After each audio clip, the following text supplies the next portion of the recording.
ayaa la mid oo eebba ay ugu weydiinayaan in caafimaad sareeca uu siiyo. Caruurtii maalin walba hadalka dumarka deriska ayay maqlayeen, waxayna maalintii dambe ayeeyadood weydiiyeen, waa kuma Allah, xagee buu joogaa, dadka miyuu daweeyaa, haddii la baryana baryada ma yeelaa, iyo su'aalo kaloo badan. Ayeeyadii oo aad ula yaabtay su'aalaha caruurta ayaa bilowday inay mid uga jawaabto, waxayna intaasi ku dartay in ducada awlaadda yaryar uu Ilaahay aqbalo. Habeenkii markii la gaaray, wiilkii iyo gabadhii iyagoo jiifa barxadda yar ee gurigooda cirkana fiirinaya ayuu wiilkii yiri, Ilaahay hadda intuu joogaa ayay kula tahay. Gabadhiina waxay tiri, ma ogi madaxu saaran yahay mise cirka ayuu jiraa. Su'aalo noocaas iyagoo isweydiinaya ayayna hurdadii la tagtay. Subaxii markii la gaaray ayay wiilkii iyo gabadhii soo aadeen dukaan deriskooda ah, waxayna ka soo qaateen warqad iyo bashqad. Kadib warqadii ayay qoraal hoose ku qoreen. Qoraalku wuxuu u dhacayay sida tan: Ilaahayow kaala dawee hooyadeen, way jiran tahay, aabbana wuu soo daahay, magaaladiina weli kama soo laaban. Hooyo aad ayay u xanuunsan tahay, ayeeyana waxay noo sheegtay inaad raxiim dadka u tiro tahay, ducadana aad aqbashid. Ilaahow hooyadeen u gargaar. Ayeeyo waxay kaloo noo sheegtay inaad caruurta yaryar aad u jeceshahay, maadaama aan ilmo yaryar nahay oo aan dambi lahayn. Ilaahayow noo imo oo hooyadeen noo dawee. Haddaad daweyso waan ku jeclaan doonaa annaga, waana kuu mahadcelinaynaa. Haddaad daaweyn weysidna waan ooyi doonaa, waana murugoyn doonaa.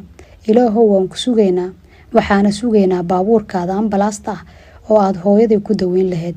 Boosteejada laamigeena u dhow ayaan kugu sugaynaa, soo dhaqso Ilaahayow.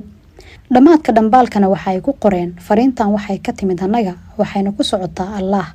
Kadib sanduuq yaraa ee dhambaalada boostooyinka la gelin jiray ayay geliyeen. Wax ciwaan ah ama raadraac ahna kuma aysan qorin. Maalintii xigtay waxaa yimid ninkii boosto wadaha ahaa, kadibna bashqadihii ayuu qaaday.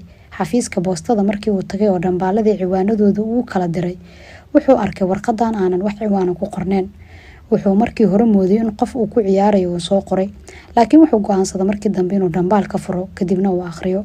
Markii uu furay ayuu akhrin ku bilaabay wixii dhambaal ku qornaa. Fariintii akhrinteedii markii uu dhameeyay ayuu bilaabay inuu isku ooyo. Mid ka mid ah shaqaalihii goobta jooga ayaana weydiiyay waxa ku dhacay. Kadib wuxuu u dhiibay warqadii isagoo u jawaabin.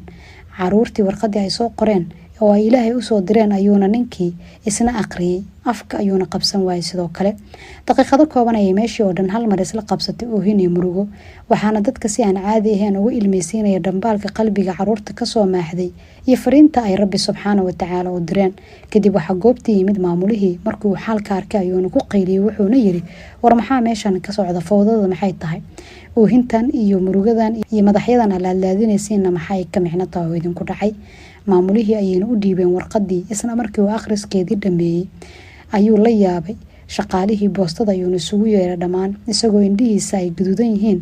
Markii ay isku yimaadeen shaqaalihiina wuxuu ku yiri, waxaa la yaab leh fikradda saliimka ee caruurtaas Ilaahay ay ku baryeen. Waa caruur yaryar, qaabka ay Ilaahay u arkaan aad ayay iiga yaabisay.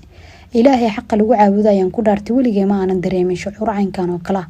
Hadal jeedin kadib wuxuu shaqaalihii ka dalbaday in mushaarkooda bishan dhammaantood ay ugu deeqaan hooyadaas dhashay labadaasi caruur ah, isagoona yiri, haddii caruurtaasi yaryar Ilaahay sidaas ay ugu kalsoon yihiin ugana sugayaan inuu daweeyo hooyadood, annagoo dad qaangaar ah oo waaweyn ayaana la ka rabaa in annagana kalsooni kooda ka badan aan ku qabno Rabbi subxaanahu wa tacaala oo mushaarkeena aan ugu tabarucno hooyadaas dhiban. Annagana Ilaahay ayaan tala saaran doonaa oo caawinaadiisa heli doonaa. Intaas kadib shaqaalihii oo dhan ayaa midaas isku waafaqay, kadibna ciwaankii guriga caruurta ay dhambaalkii ka raadiyeen, inkastoo ay ka waayeen